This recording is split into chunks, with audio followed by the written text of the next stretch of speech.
You know, in the 25 years I was on television, it was only the last 5 or so that people started emailing and asking me to do recipes for one. Now, I thought it was a pretty good idea.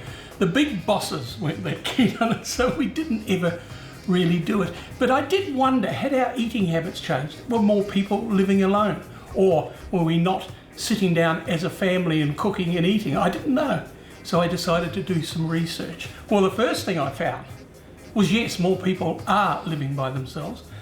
But I think because of the plethora of cooking shows on television, lots and lots of them were starting to think, instead of having takeaway or going to restaurants or even pre-cooked meals, they were thinking, I'll get in the kitchen and whip something up. And maybe they weren't that good at it and they wanted some help.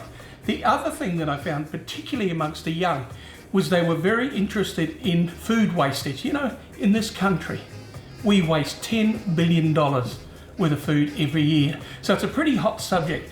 And the thing about it was, we do not just waste it in restaurants and supermarkets. At the home, we waste it. And when I was talking to those people, I discovered, I suppose the thing was, they didn't know how to transpose a recipe. Now, if a recipe is for 4 and more, they would make the recipe for 4 and more, and they would say to themselves, I'm going to eat that tomorrow, I'm going to use the leftovers, I'm going to do something. And we all know what happens, like the American chef said. He said, the best thing to do with the leftovers is wrap them up neatly and throw them in the rubbish bin. Well, it's a bit like that, because you'll find these furry little packets at the back of your fridge. So, what we are doing with this show that we are presenting to you on YouTube, what we are doing is we're doing cooking for one. Now, not bullshit food, you know, really good, plain tuck-up-it with some real flair.